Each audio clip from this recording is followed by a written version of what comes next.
Welcome to the Natasha Helfer Podcast. To help keep this podcast going, please consider donating at natashahelfer.com and share this episode. To watch the video of this podcast, you can subscribe to Natasha's channel on YouTube and follow her professional Facebook page at Natasha Helfer, LCMFT, CST-S. You can also find all her cool resources at natashahelfer.com. The information shared on this program is informational and should not be considered therapy. This podcast addresses many topics around mental health and sexuality and may not be suitable for minors. Some topics may elicit a trigger or emotional response, so please care for yourself accordingly. The views, thoughts, and opinions expressed by our guests are their own and do not necessarily reflect the views or feelings of Natasha Helfer or the Natasha Helfer Podcast. We provide a platform for open and diverse discussions, and it is important to recognize that different perspectives may be shared. We encourage our listeners to engage in critical thinking and form their own opinions. The intro and outro music for these episodes is by Otter Creek. Thank you for listening. Hi everyone, this is Natasha Helfer, the Natasha Helfer Podcast, where we go after shame any freaking way we can go after it. Before we begin and I introduce my guests, I wanted to give you an update on a few upcoming events. That was a sexual, what is that, like Freudian slip? There you go. Upcoming events or coming events, I don't care. Starting at 7:30 on, May 6th is our next free faith transition support group that's in person and online. For more information on that, go to my group practice and website called Sim Counseling for Symmetry Counseling, simcounseling.com. We also have a super exciting Reclaiming Female Sexuality one-day retreat that we purposefully did on Mother's Day weekend so that you can actually center yourself on Mother's Day instead of centering your kids or family. So that's going to be on May 9th on a Saturday, the day before Mother's Day, pretty much an all-day event, including lunch. And we're going to have so much fun. So if you want more information about that, go to my website, natashahelfer.com. And I'm very excited to have the guests that I am having today on because all three of us recently attended a lifestyle cruise in February, which we've all been re-invited to for this coming February. And so if some of you are interested in that, we will have links to help you figure out if you want to go on a cruise with us. And we're going to be talking about that a lot. So anyway, that's a little bit about me. Now let me get to introducing our guests. So primarily I have Lauren Hayes with me. She's a relationship coach and an author who helps couples explore ethical non-monogamy with clarity, communication, and connection through her coaching, retreats, and her book, For Better or Even Better. She guides people to create relationships rooted in honesty, choice, and deeper intimacy. Lauren also travels and teaches nationwide and hosts the podcast called The Examined Lives, ENM Vibes. So super excited to have Lauren with us today. And I also have my assistant, Kenley Anderson, who helps me with all of these many ENM retreats and groups and events that we are very much involved in, especially with our local organization. It's officially a church organization called The Sanctuary here in Salt Lake City, which is for lifestyle folks and ENM folks as well. And I thought it would be really great to have a discussion with all of us since we just recently attended this cruise and we've all been really involved in this space. So welcome to the show. So excited to have you all. Excited to be here. Yeah, super fun. So I thought we would start by talking about the lifestyle cruise. I think that as soon as I mentioned that I was going to be invited as an educator or even support coach. I mean, they brought me on as a therapist, but I can't really do therapy internationally on international waters with people that don't live in spaces where I'm licensed. So we were mainly there as kind of support and offering help or, resources and things like that. And I think Lauren, you were playing a similar role, and Kenley, you were very helpful in all of that. I definitely got some interesting, thoughts about it. Some people were super excited. Other people were maybe surprised that I was involved in this kind of a setting. And so I thought we would start by just some of the misconceptions that people think of when they might think of something like a lifestyle cruise. So what are either one of your thoughts about that to begin with? Shocking and taboo. Yeah, I mean, I sometimes actually forget because of the world that I'm in that stuff is shocking and taboo, but I actually have a really good story to share that can kick this off. Yeah. So my assistant and I got on the boat as staff, as I'm sure you guys did too. We saw each other, and there was really nothing to do at that time. So we had gone up to that dining area, and the bands were also sitting up there. So we connected with some of the band members in that. Oh, it's too bad that I can't remember the name of the band, but they were all big bands of the 90s, and then they were a conglomerate on the cruise, and they were so good. Did you hear them? Oh, yeah. Yeah. Yes, so good. Mhm. So we hung out with them during the week, and I was like, when I ran into them, I was like, "Do you know this is a lifestyle cruise? Like, do you know what that means?" And they're like, "Yeah, pretty much." I was like, "Okay, well, I'm here for support if you need any during the cruise." And so anyway, a couple of them we ended up hanging out a bunch, and one night at dinner, maybe 2 or 3 nights in, it was like, "So is this weird for you, or what's your impression?" And he said, "I feel like this is how life should always be." Mm. He said people are just out there socializing, meeting each other, connecting.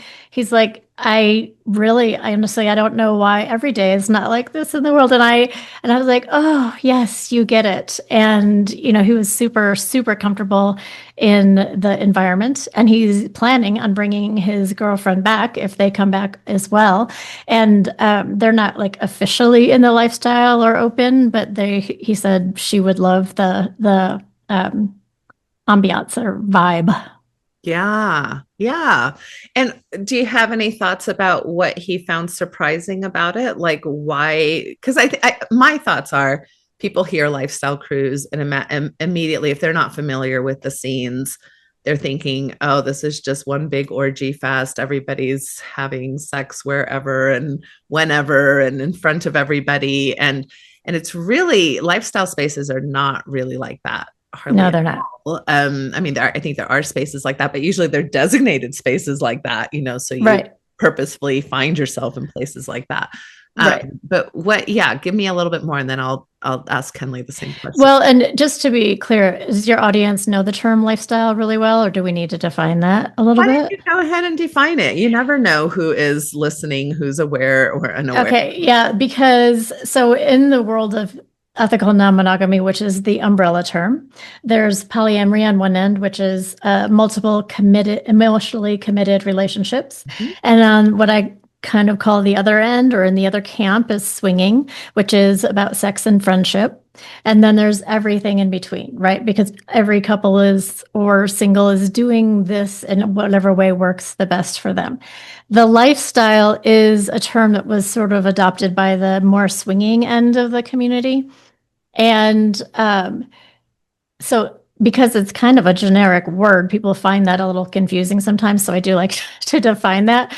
But I think it gets used beyond just the swinging community, but I think that's who sort of coined it, if you will. And I have no idea, but I kind of think it's coined because people don't like the word swinger. Mm.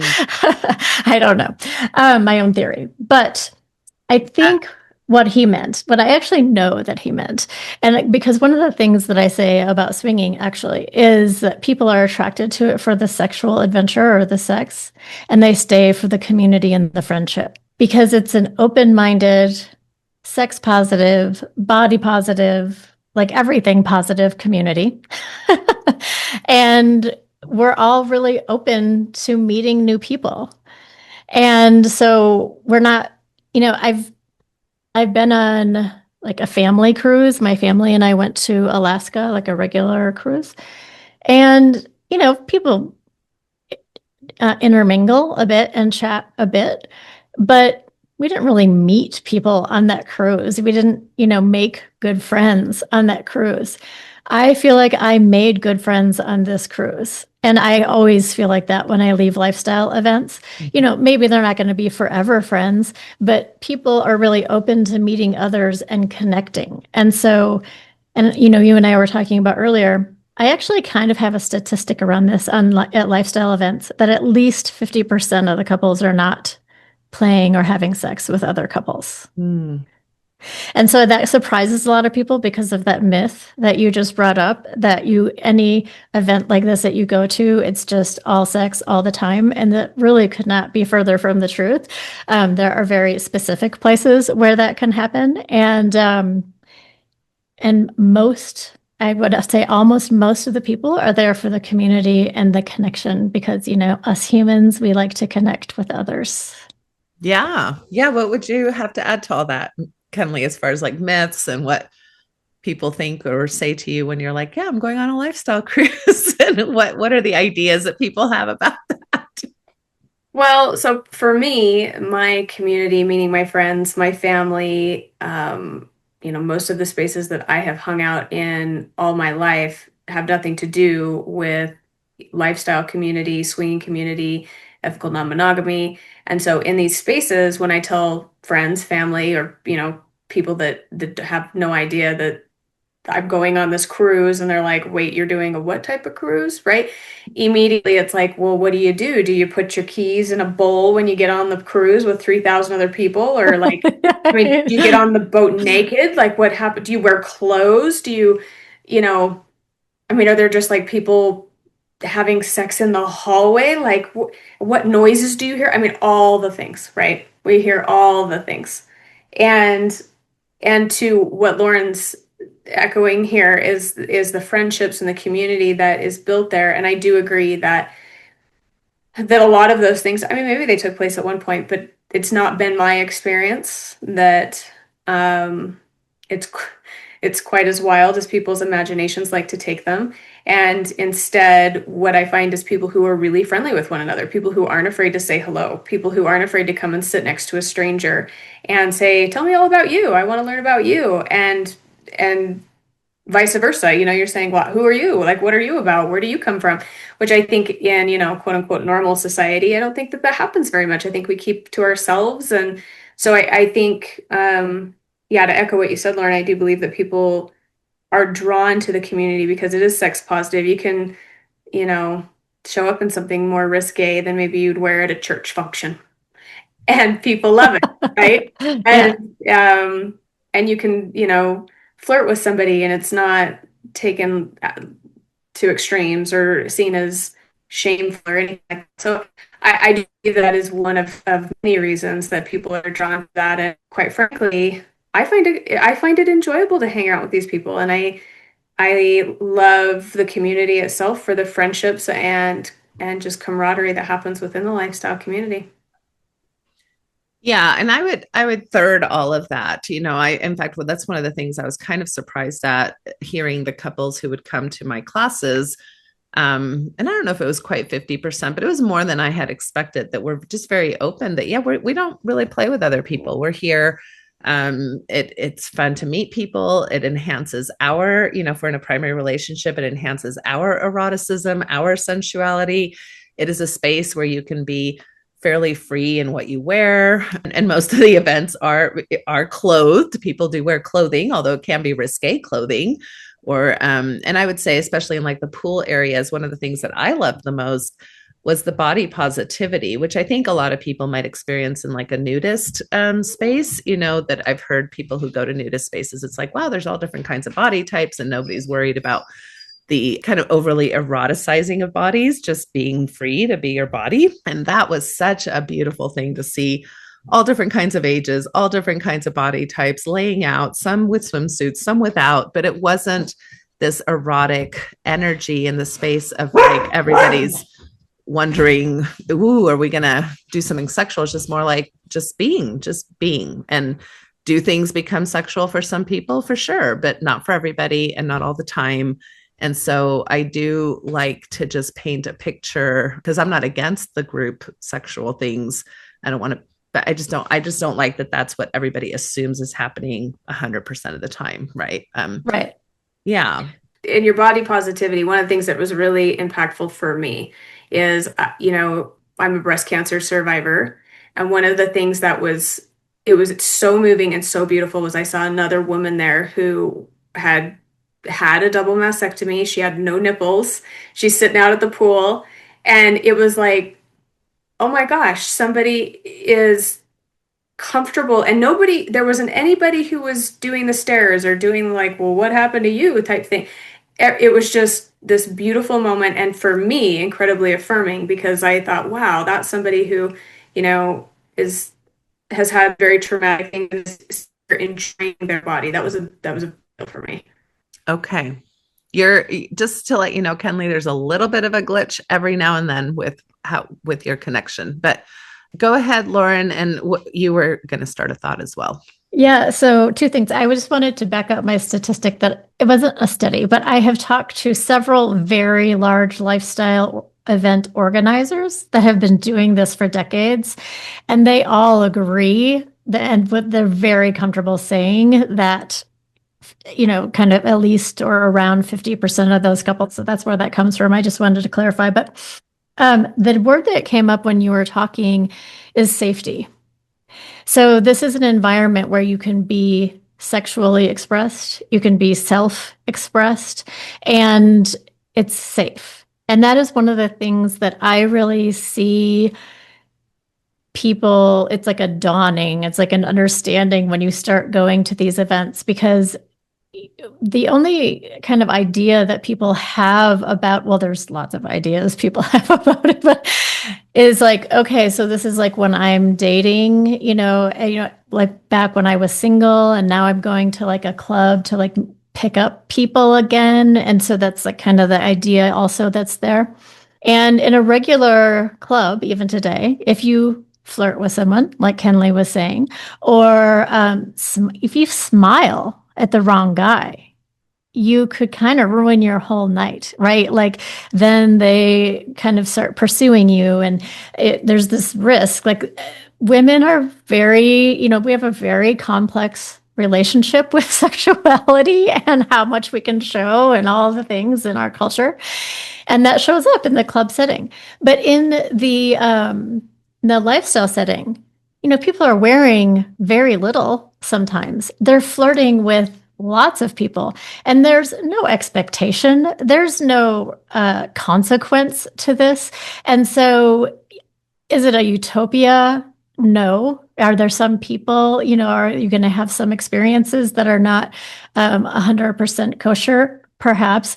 But compared to going to a regular club, I think it's way safer, and women feel much safer. And in this environment on the cruise too. Yeah, any environment will have bad actors, that's for sure. Mm-hmm. We're talking about church, family, clubs. What I find is definitely taken more seriously as a culture-wide thing is accountability, so that when those things happen, people are held pretty quickly, pretty accountable. For sure. We actually don't see in like monogamy land with clubbing and dating. There's not much of that accountability baked into the system. So yeah, it's not that it doesn't happen, but when it does, there's a lot more resources. There's like, in all the lifestyle spaces that I've been in, there's always been like direction. Like if something happens that makes you uncomfortable, this is who you can go talk to, or this, something along those lines. And so that's baked into these spaces being created to begin with. So for sure. And I think that is, and it's fairly rare is kind of what I want to say as well.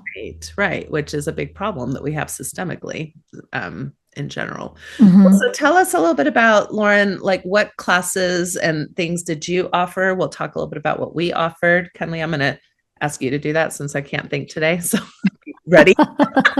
I was going to say, oh my gosh, I have to think back to 2 months ago.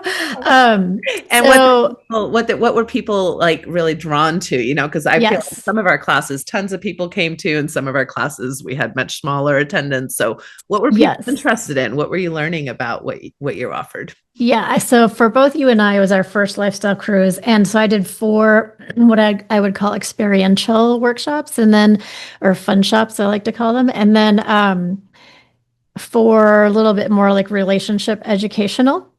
And so my learnings were that people are really just want the experiential. That's our experience too. Yeah.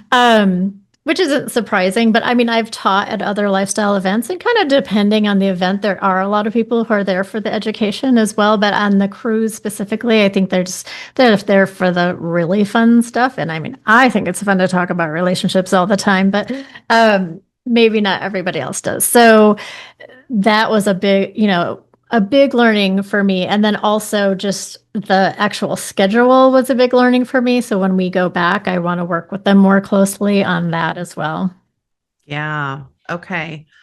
And do you want to talk a little bit about what types of experiential classes or? Yeah. So I did one that was called the Sexy Game Day, which we literally played games. We played Twister, we played musical chairs, we played Sexy Simon Says, and that was super fun. I did one called Turned On and Tuned In, where we worked with each other's energy and like reading each other's energy, both not just sexually and sensually, but the idea that our emotions are just energy and we can read them in the same way sometimes or feel them in the same way sometimes as sexual and sensual energy. And we worked with, hard emotions versus fun emotions and how they can live and dance together because they're both just energy. So that was another one. And then the other one was called the Sensual Laboratory. So I had a lot of props that people could use in terms of textures and things like that. And that culminated in, if people chose to, doing some small group massages. Yeah. Okay. Awesome.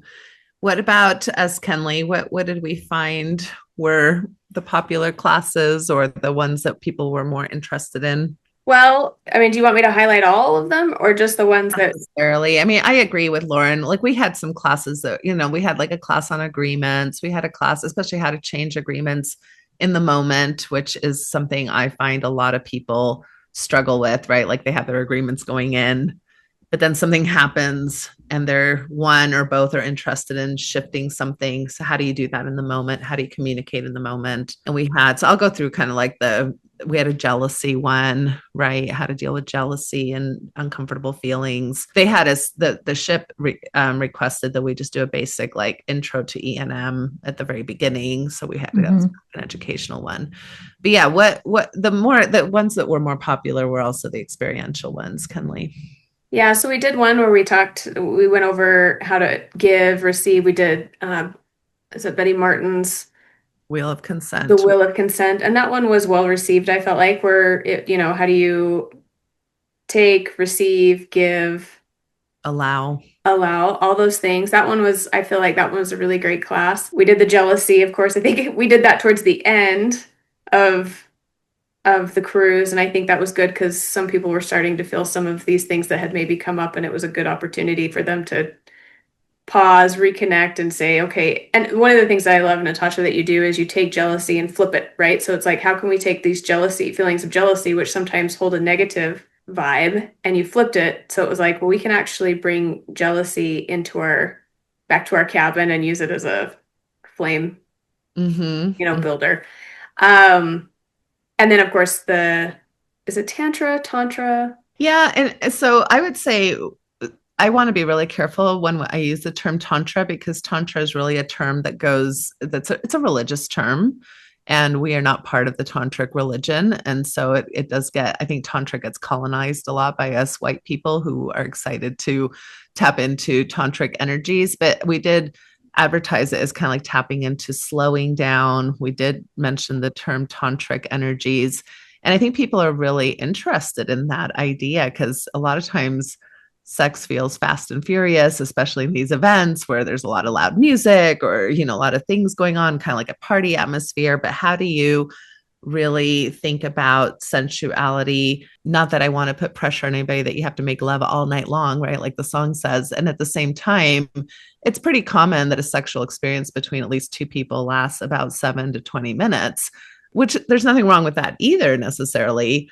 And yet, if that's like, how do we diversify? And sometimes, how do you spend an hour, 2 hours, 3 hours on pleasuring, massaging, sensual touch? In our culture, we don't give a lot of space for that, which is, I think, why we're very drawn to the Eastern ideas of Tantra.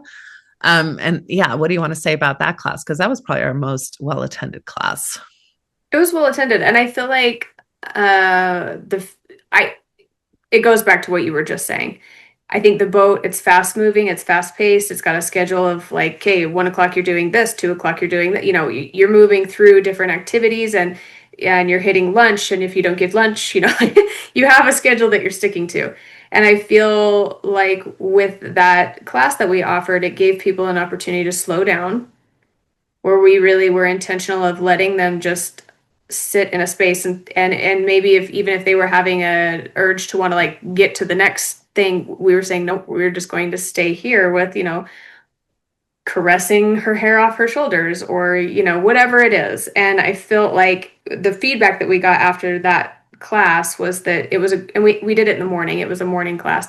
The feedback that we received after that was that it was really a grounding and connecting class for couples, and that they walked out feeling really, really connected as a couple. And I think that was really special. I really enjoyed that class a ton. Just for me, watching couples slow down, come back together, reconnect. And that's, again, going back to the stigma sometimes with these cruises, or when people hear that you're going on lifestyle cruise, I don't think they think that's part of it.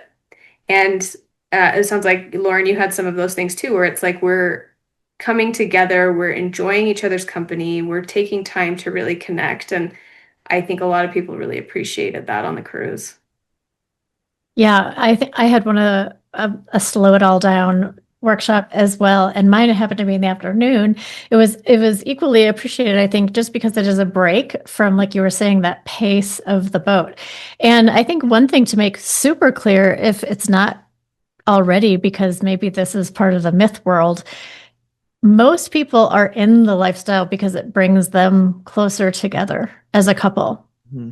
And so taking this time, I mean, all these people that are not having sex with others, they're going back to their cabin and having lots of extra sex, you know? So it is not definitely what people think about that, because, and, you know, as a coach, I always say, if it's not making your relationship better, don't do it, because that's actually what it's for and why people love it so much. Yeah, which that gets me into a whole another realm of myths, is that people kind of, especially coming from our culture, which is Kenley and I's, you know, that we come from Mormon background, and a lot of people in post-Mormonism or ex-Mormonism are considering some of these ideas because there's been so much sexual suppression in the kind of lifespan story of that. But then you classically, it's what I classically hear is, well, I don't know anybody who's entered the lifestyle and hasn't gotten a divorce. You know, it's like lifestyle or polyamory or any of the ENM options is automatically seen as high risk for divorce. And so I'm really glad that you bring that up. And I don't know if you have any thoughts that you want to share about that, Lauren. Yeah. So I mean, I think there are reasons that we get that rap. And the first question I always want to ask is, you know, because I think that's what people say, like, I know so-and-so and they tried this and they were divorced in 6 months. Well, my question is always, well, in what shape was their relationship when they started? Because for some reason, people sometimes, or maybe even often, use ENM as a last-ditch effort to save a failing relationship. And what I say about ENM all the time, and I will say a million more times in my lifetime, is that it doesn't fix relationships. So if you are having struggles and you decide to open up at that time, yeah, it probably will speed up the demise of that relationship. You really need to, when people are at a stage to explore ENM, is when they're at their strongest, not their weakest. And so I think that's one of the reasons we get that rap. Yeah. Yeah. And I would say, especially for, I mean, I would agree that that's the ideal. It's not really the ideal that's lived in monogamy either. It's not like most people wait until they're their healthiest selves to partner in monogamy. especially coming in our culture, Right. Good point. Married between the ages of 18 and 23, and in kind of high demand religions, that's a pretty common thing. Yeah. You don't hear anybody saying, "Oh, are you sure you want to do that?" Because the divorce rate is like 50 to 70%, depending on which marriage you're on. Right. And so it shows the monogamy privilege that we have in our culture. So yes, ideally, I would love for people to be in a strong, especially if they're opening up in a primary relationship and they want that type of non-monogamous experience. And yet I have a lot of compassion and empathy for people jumping in or making decisions that feel impulsive or even thinking that they're strong. But I think, to your point, non-monogamy is going to reveal a lot of things that relationally we haven't been equipped to deal with, even in monogamy. So I don't know, Kenley, if you have any thoughts about this, because I'm going to pivot now to, I think it's a good time to pivot to Lauren's book, because I think that addresses a lot of things. But go ahead, Kenley. Well, this always gets me fired up. So I'll try not to get fired up. I'll try and keep it brief. But I'm here for it.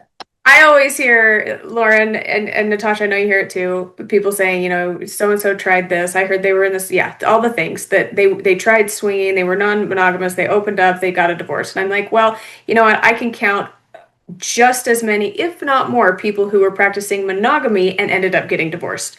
Right. So if you're going to shoot out that everyone who tries this, like, let's also shoot out the same statistic of, if everyone is trying monogamy, let's actually look at that divorce rate as well, because they're not great either. And it goes back to Natasha's, the monogamy entitlement, where it's like, are you actually comparing the two, or are you taking this lifestyle that you're not really familiar with and demonizing it because maybe you don't know about it and you feel a little uncomfortable and I'm just going to demonize it right out of the gate. So I get fired up when I hear people saying that, and I always have to say, let's take a pause and actually look at monogamy. So there's my thoughts with that.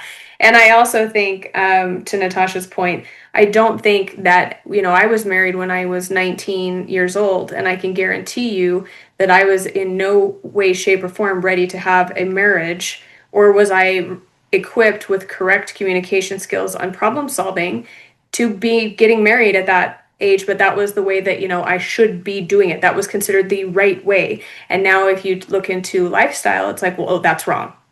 Mm-hmm. Mm-hmm. Help me understand that. Yeah. So there's my soapbox. I love it. And we were just talking about this right before we got on with you, Lauren, and you have some really great language around this, because you're encouraging people to choose monogamy, meaning it's intentional, right? So we're not here to say everybody should be non-monogamous or everybody should be in the lifestyle. I always clarify that, right? Like, yes, all very personal decisions. There's 500 ways to be in relationships. There's lots of different ways people can make life work, including not being partnered at all. Yeah. And yet it's this idea that, we constantly think, oh, we're going to choose open marriage. And you're actually inviting people to think, no, are you going to choose monogamy? So tell us a little bit more. And this kind of goes into your book, For Better or Even Better, some of the things that you're discussing there. Yeah, so I am definitely not anti-monogamy, and I'm not even really pro-monogamy or non-monogamy. I mean, I'm pro-relationship. And so I always say, and especially when I was promoting my book when it first came out last year, I was on a lot of, I don't know, regular, can I use the word vanilla? People know. So vanilla is the term that everyone in the lifestyle or uses for people who are not in the lifestyle. And somebody said it was offensive once, and I was like, I see it as vanilla is the most popular ice cream choice. Like, still, even with all the choices that are out there, vanilla is still the top choice. So I always thought of it that way. But on these vanilla podcasts, I was like, even if people hear this and they're like, that's crazy, or that's not for us, or whatever, I really would love the next thing to be is to consciously choose into monogamy. And then to ask the question, like, are we doing monogamy well? Because that's really my life mission, is for everyone to be in the healthiest, happiest relationships. Well, and my understanding of what's interesting about your book is that it's actually written for monogamous people but from a non-monogamous perspective. Am I saying that right? Yes. Yes. I mean, it was written for both communities, anyone in relationship.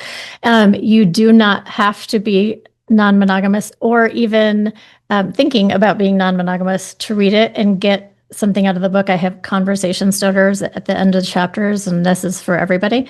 The one thing I would say about it is maybe be a little sex positive to read the book, because I do talk about my experiences and things.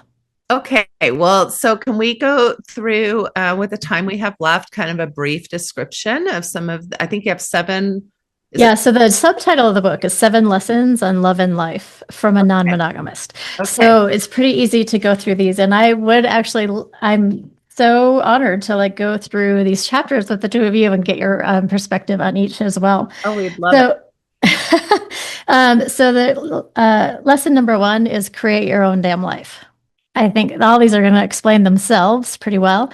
And I actually bring in here, because I've lived in Utah now for 9 years, I bring in the aspect that a lot of my friends here are actually ex-Mormon, and that these are some of the most evolved people that I know.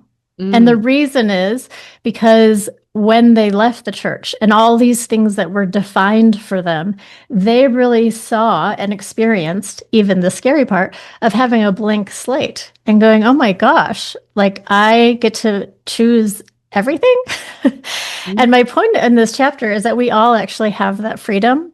And sometimes we don't see it, and sometimes we forget, and life is life, and sometimes we do have real and perceived constraints. Anyone who has also explored non-monogamy has faced that when you change what your culture told you to do, you're like, oh, I can create anything. And so that is that. I love that. And that, because you don't come from Mormonism yourself. No, right? I don't. I don't know if you come from any religious background per se, but I think most of us in life it's part of adolescence. It's part of normal development especially in adolescence and emerging adulthood, to kind of question where you came from, and to kind of start creating your own value system instead of just, accepting the values that your family or your culture or your religion have just kind of told you this is the way it should be. Now, those of us who come from higher demand religions have a harder time with this, because the cost of disagreeing is much higher. And so many of us find ourselves conforming. And some of us are going through those developmental processes closer to our 30s, 40s, 50s, right? Instead of when we should have been doing those things. So I think this is a human thing, to have to recalibrate, to have to think, what do I want versus what is life telling me I should want? And I love that that's your lesson 1. Kenley, what are your thoughts about lesson 1? I don't think I have anything else to add. I think both of you just hit it right on the, I concur. Okay. So lesson number 2 is connection, and fun. And what I'm saying here is this is something that people in the lifestyle excel at, like we were just talking about on the cruise. We're meeting new people all of the time. That alone, imagine yourself college days, but now you're an adult, an interesting, I've really know myself, confident adult. And now you're in the same kind of setting where everyone is looking to meet other people. And at a very human level, this is what we love the most, is just connecting with others. And also in a relationship level, anybody, monogamous or not, goes to a therapist and says we're having trouble. One of the first recommendations is what? Do you have date night? Do you go out and connect and have fun? Well, let me tell you, the lifestyle community knows this part. Yeah. And I think, especially given at least the background I came from, partnering wasn't so much about fun. Partnering was about finding the right person who would follow the path with you, which in my case, meant a returned missionary, somebody who would provide financially, and who would be a good father and a good provider. And none of it was centered on, do you actually enjoy this person? And I'm not even talking about sexually, although that would have been nice too, right? To have some type of sexual compatibility message being given. But it was almost like poo-pooed, like that part isn't as important as these big stalwart ideas that we have. So I really love that you're centering pleasure as one of your main lessons. Yes. And actually, pleasure is going to show up again in lesson 7. But I wanted Kenley to comment too. Did you have any comment on that one? Yes, I think that the experiences that I have had, let's just take dress ups, for example. Like, one of the things that was the funnest thing for me on the cruise, which I did not know that I was going to love this as much as I did, I immediately developed a kink for dress ups. Because I was in it, and I was in it hard. I wanted to dress up every night. I had 500 costumes. I had this big luggage that I pulled in, and but the point that I'm getting at is play. Yes, right? Play. It wasn't this big sexual thing for me, but what it was an opportunity for me to play and dress up as a character that I maybe don't get to dress up as all the time. And I found a lot of enjoyment. Poor Natasha, I was dragging her right along with all of my costumes and get up. But I thoroughly enjoyed that. And I saw, other people doing that as well. They were getting into the play part of it. And I think that's so important with partners. I think, you going with life and you forget about, you get busy paying bills, you get busy, with all of the things that just get heavy with life. And you forget to laugh, you forget to play, you forget to be silly. And sometimes you forget to be sexual. Sometimes you forget to turn to your partner and be like, you look smoking hot tonight. And that was really fun to see. Yeah, I was actually very thankful for your costume kink because I would have sucked. I would have sucked bad at it if it hadn't been for your influence. It's definitely good to have a costume dom because I can fall into a little bit like, I'm just going to wear a little black dress tonight. Yeah, but that is like very much a lifestyle thing. All the parties always have themes and stuff. And I do get a little tired of it sometimes, but it's all good and fun. And the silliness thing. So like I talked about one of the workshops that I did that was like Twister and musical chairs and Sexy Simon Says and Red Light, Green Light. It was all about being silly. And I really saw the people after that workshop connecting with all of each other because now this whole group of people was silly in front of each other. It was so great. Okay, lesson number 3. Declare yourself emotionally sovereign. So this is a big one because one thing that I say, and you alluded to earlier all the time, is that whatever state your relationship is, it's like taking your relationship to the gym when you open it up or become non-monogamous.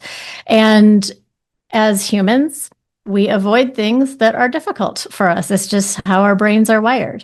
And so you get into non-monogamy and things will get highlighted that maybe you didn't realize were kind of cracks in your foundation in non-monogamy.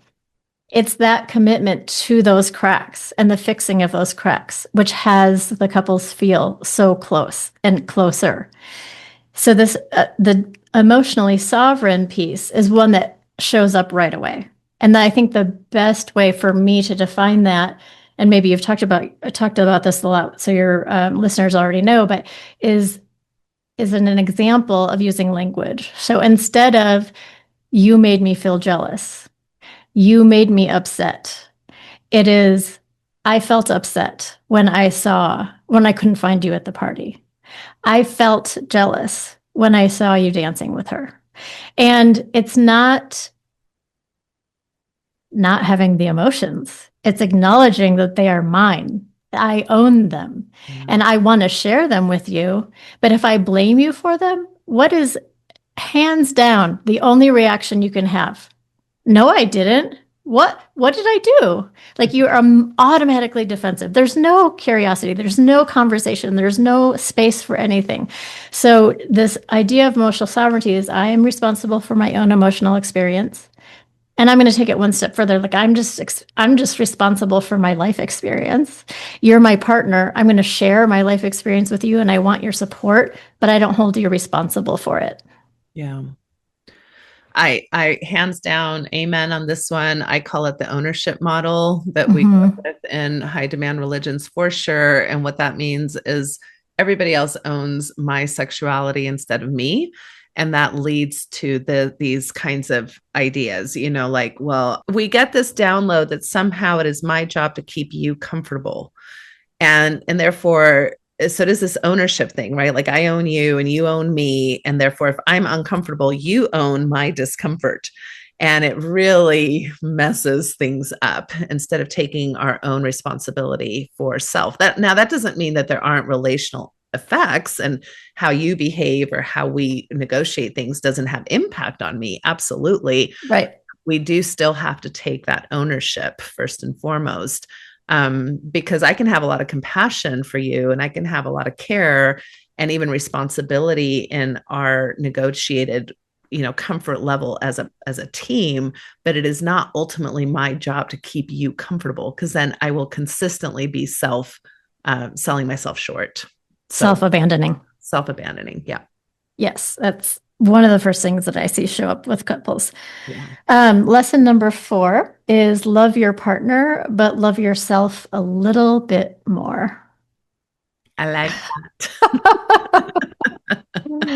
that. And this is the idea, one step further, that like, not only am I not here for your comfort, but I'm actually here for being responsible for my life experience. And so sometimes I am going to be putting myself first, and at very least, considering myself first. Because this is the thing, this term gets thrown around a lot of codependency, and this is the underlying theme that we're kind of talking about here of, your happiness is my happiness, sort of. That's what I'm here for, is to make you happy. And so what I tell, because I do call myself a recovering people pleaser, and what I tell other people pleasers is, don't you worry, you can still people please. You just have to do it consciously now. So before your knee-jerk reaction is to put the other people first, you're going to put yourself first and say, oh, in this situation, I actually do want to serve my partner, or I want to serve my friend. And then other situations, you know what? It really doesn't work for me. Yeah, I want to comment on that, if that's okay. Yes. I feel like for me, learning to love myself a little bit more was incredibly difficult leaving religion. Like after I had left the Mormon church, because a lot of the messaging around that was that you serve everyone else and then you serve you. If you're a mother, you serve everyone else and you eat the cold meal, right? Your underwear have holes in them, but everyone else's underwear are taken care of. Like, I feel as though that was an incredibly hard lesson for me to learn, moving out of a high demand religion and learning that my needs were just as important, if not more, for me to be successful in the care and consideration of others, and that included my spouse. And in religion, I thought, if I self-sacrifice and put my person on the pedestal, that will equal, a servant wife or a celestial marriage or whatever. And actually, it made my marriage worse. Every single time that I thought if I overserved or over-sacrificed, it would be better, it made it worse. And when I actually flipped the script and said, you know what, to hell with that narrative, I am going to love myself just a little bit more, it actually elevated not only just my marriage, but all relationships across the board. I had people understanding my boundaries. I had people respecting me more. I respected myself more. And when I woke up in the morning, I was like, what do I need to do for me today? And it was a fabulous way to just reclaim myself. Amen. I agree. I wouldn't add anything more to that. That's great. Yeah. I always say we learn how to love in relationship, but we have to at some point choose ourselves to be in relationship. Absolutely. Yeah. And that's what I say a lot to all of my clients too, that all the learnings we're doing in the lifestyle or in any relationship work, apply them to yourself first, the relationship with yourself, and then to your partner. Yeah. Okay. Where are we? Number 5, self-expression and finding your voice.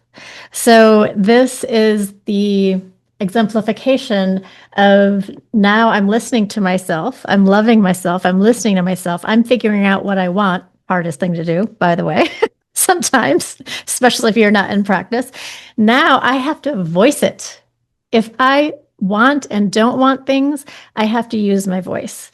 And I love watching the process, especially with women.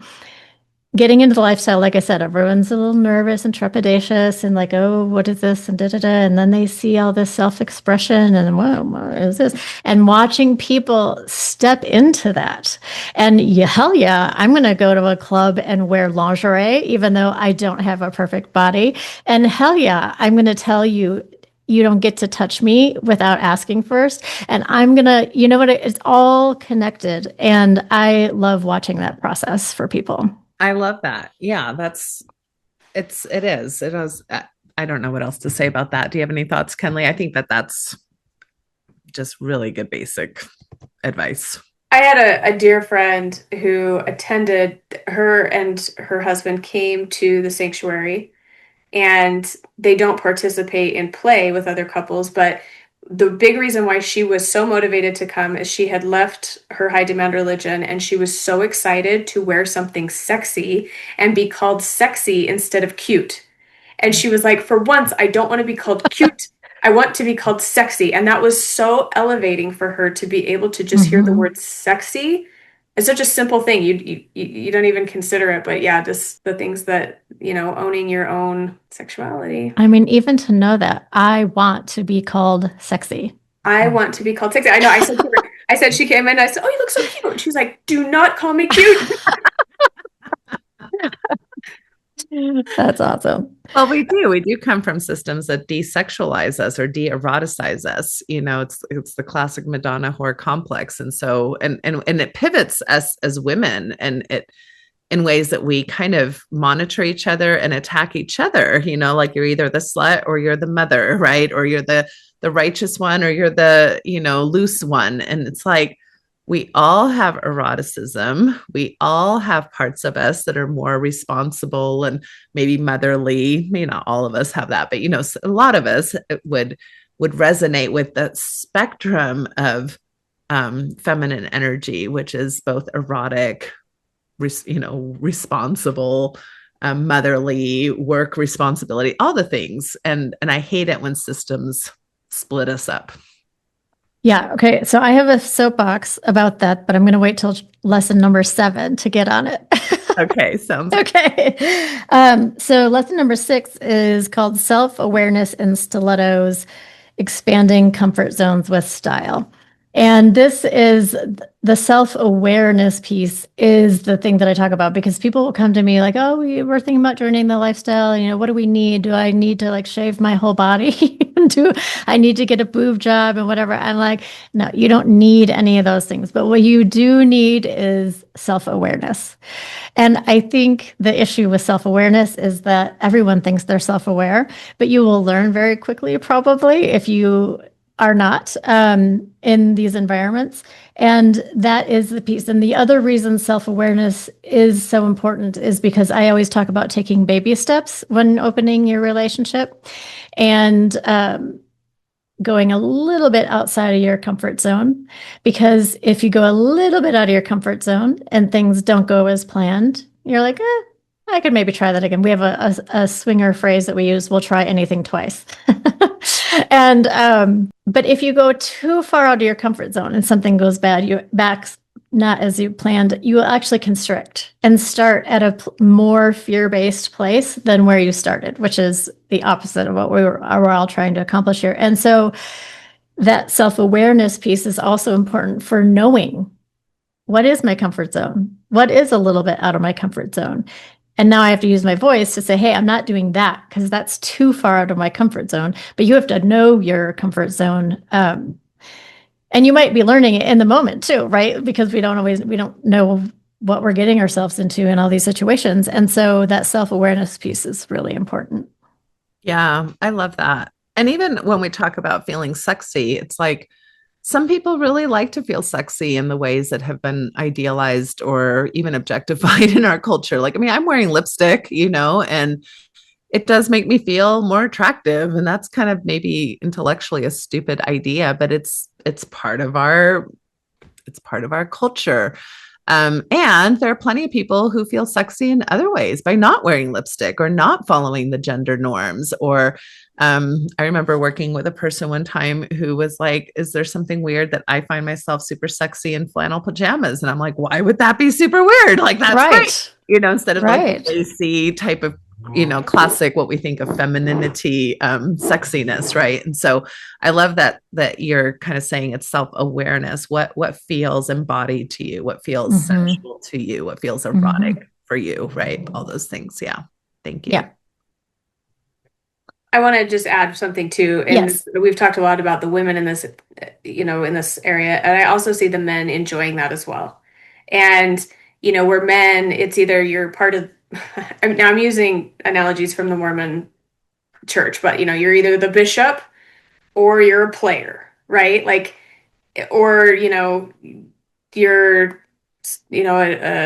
a dad, or you're into weird kinks, like all the things. And I see men really stepping into their self-awareness as well, and being able to really enjoy the space and things that maybe they don't feel like they can in a quote unquote normal setting. And I think that's really magical for men as well. Like, just as much as we've talked about how empowering it is for women, I think it is empowering for men to step into that space.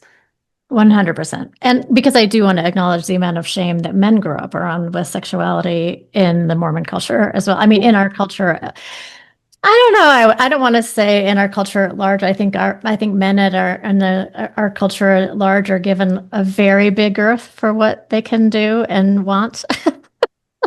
But I don't think so in the Mormon religion so much as my impression from my ex-Mormon friends. So yes, there is. I absolutely love watching both men and women. And my lesson number 7 is going to combine that perfectly. So you couldn't have set me up better. Okay, so lesson number 7 is pleasure as a practice from the mundane to the divine. And this is getting into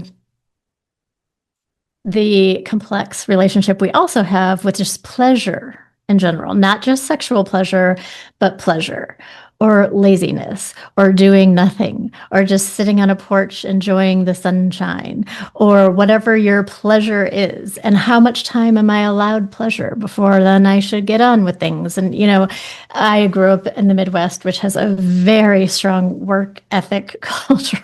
So my sister to this day is like, oh, I wasn't very productive today. I'm like, please stop. Please stop. Can we stop talking about that? Like, this is not the measure of a perfect day, is productivity. And so it's embracing pleasure, not just sexual pleasure, but pleasure. And where I don't know, actually, does this soapbox actually fit here, or am I just trying to cram in my soapbox? It might be that I'm trying to cram in my soapbox, but the idea of masculine and feminine, and the idea that the feminine in our culture, we've been taught that the feminine is here to serve men, really. And sexually too, whether we are looking pretty for someone or being sexual only in the bedroom for someone, or, it's for somebody else. And when we really go back to like even ancient texts and we start talking about feminine energy versus masculine energy, I'm not talking about men and women. I'm talking about the energy that we all have inside of us, both masculine and feminine. And we really look at the root. Feminine energy is creation. It is sexual by its nature. And so the masculine role really is to support feminine sexuality. It is completely opposite of the way we're taught in our culture. And this is one of the things that I think people see and understand, and the best lovers on the planet understand, is that they are there. Their pleasure is from pleasuring their partner. And so being that container, and what I see over and over again, and you're talking about the men overcoming their own shame. Yes. And the men watching their partners embrace their sexuality, express their sexuality. They're just in awe of their partners. I mean, some of them are in awe of themselves. And also understanding that I'm here for it. This is what I'm here for, to support you, to be that container, that safe container for this like crazy sexual energy. And so that's where I feel like that narrative got flipped in our culture. And so that's where so much confusion and, agony on both sides has really manifested. And I do see, again, I'm not saying it's a utopia, but I do see that flip happening. And, everyone says that women run the lifestyle. Yeah, we do, because we are the sexual energy center. And it actually makes sense when you get in there and you see it and you experience it. You're like, oh yeah, this just makes sense. Yeah, I love turning scripts, on their heads and having people think about how are we socialized? What do we even mean by feminine, masculine, right? Especially with so many gender diverse folks and unbinary folks and asexual folks and highly sexual folks. Like we all participate in the creation of the human family and the diversity of all of our ways that we show up. And we've been so pigeonholed, right, into boxes, like whether or not you have a penis or a vagina, or whether or not you consider yourself feminine or masculine, and whether you dress a certain way or whether you have sex in a certain way. And I think what you're really inviting us to think about is that, back to your self-awareness point, is how are we socialized, and what else is there outside of that could very well, a lot of times, I mean, we're uncomfortable with things because maybe they're not really authentic to us, but a lot of times we're not comfortable with things because we haven't been given permission to even consider those things, right? And that can be a kind of a messy place to be, to wonder. And, I can't tell you how many people will tell me, well, am I gay? Am I straight? Am I asexual? Am I low desire? Am I high desire? What am I? And I'm like, well, I don't have the answer to that, but isn't that a beautiful question to start pondering? Because so many of us were told who we were before we even had a chance to think about who we were. Yes. But yeah, Kenley, what's coming up for you on this last point? Oh, well, I just got the chills. I'm like, oh, chills all over the place. Because isn't that the truth? Like, what if you gave yourself permission to, instead of putting yourself in any sort of box, monogamy, polyamorous, ENM, open, swinger, male, female, like, instead of putting yourself into any box, you took a pause. Any one of us took a pause and said, what actually creates joy in my life? And we moved forward in that arena. And it never had to have a title, and it never had to have an expectation associated or pressure. And instead, we as adults, or emerging adults, just said, actually, what brings me happiness? What makes it so that I can sit on the porch and enjoy the sunset? Right? And I think so many of us don't, because we feel like we have to have some sort of label. People are really comfortable with labels. It makes them feel like they have a space. But I feel like there's an opportunity for people to pause and really say, what if I didn't have a box that I could put myself in, and instead I just got to really ask myself, what brings me happiness? And we could see that in other people as well. Is that truly bringing them happiness? And if it is, man, I support them 100%. Yeah, and that's why I try to be really clear that when I'm just talking about the energy, and the energy that lives in all of us. 100%. I think, like, to your point, Natasha, even the words masculine and feminine are kind of loaded. But I'm like, no. These days, my word. I'm like, no, it's the energy, because we all have these basic energies in us. And yeah, and I call relationship the dance of life. And I think because it's a dance of everything, right? It's a dance of like freedom and security. It's the dance of novelty and comfort. It's these dances that we're constantly trying to balance all these different things, right? And in the same way, we have all these different energies and desires inside of ourselves, and it's a dance inside of ourselves too. When do I want to please others, and when do I want to put myself first? When do I, and so it's just playing with all of those things. Yeah. Well, thank you so much. You have brought so many wonderful thoughts to us. I want to give Kenley a chance to share a little bit about the details of the next cruise. And then I would love to have, and then just share, Lauren, if you can wrap up with kind of letting people know where they can find you in case they're interested in more information from you. So Yep. Take it away. Yeah. Okay. So the next cruise, if you want to come, you want to maybe have an opportunity to play, explore your own sexuality, some of your own desires, or maybe connect with your partner in a more sexual way. We are going to be doing the cruise come February 13th through the 19th of 2027. So that's right over Valentine's, which is very appropriate if you ask me. You can find out the information on Natasha's website. We will have a link there that is a cruise. It also will lead you straight to where you can book the cruise or find out more information about where they are going. It sails out of Florida, and I'm trying to see all of the places. We leave out of Miami. We go to Belize, Roatan, I believe is how we pronounce that. And then on the February 19th, we come back through Miami. So lots of fun activities there. We'll put the link in the description. Yeah. And then again, if you just go to natashahelfer.com, the link will be there for more information around the cruise. Yeah. It'd be a fun way to celebrate a Valentine's Day vacation if you want to do it that way. Lauren, what about you? Where can people find you? Where's your website? I want to make sure I've already posted on the Facebook page the link to your book, at least on Amazon.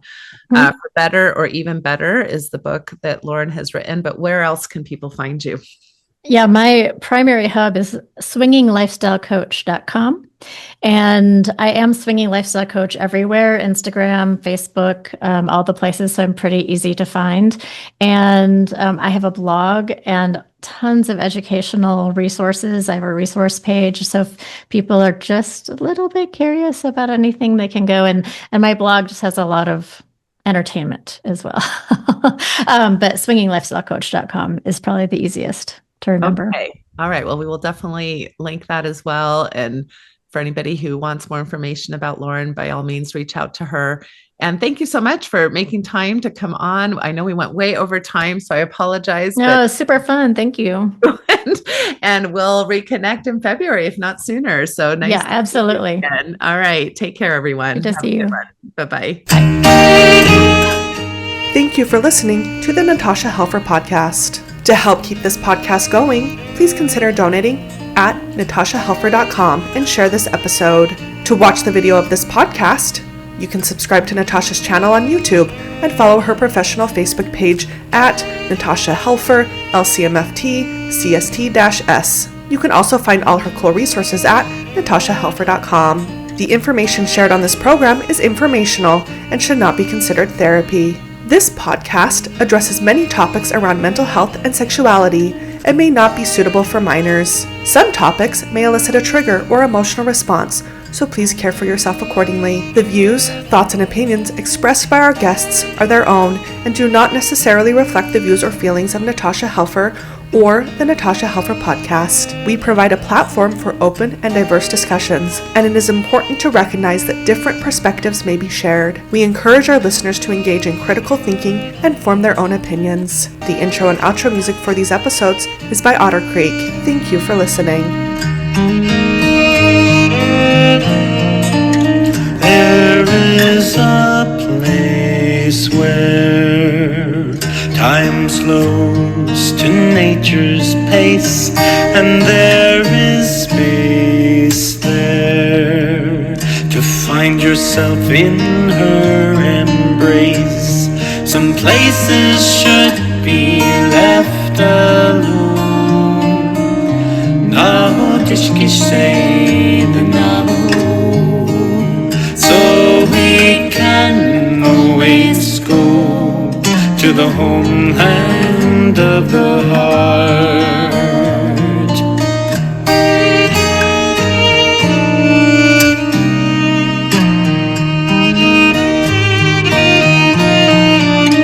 10,000 years of our human history etched on her canyon walls, alongside Earth's mysteries. Some places should be left alone. Nahotishkishe the Navajo, so we can always go to the homeland of the heart, to the homeland of the heart.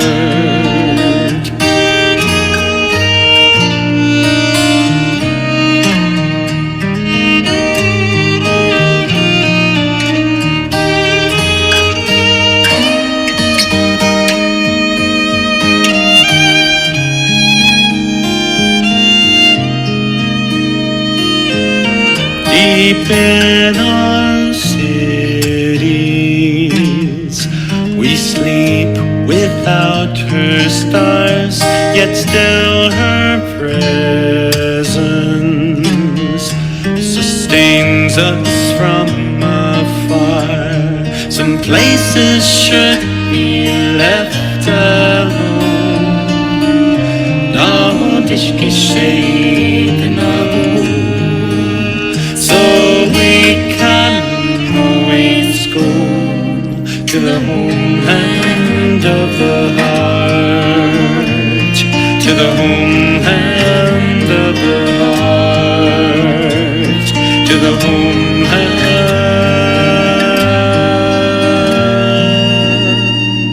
of the heart.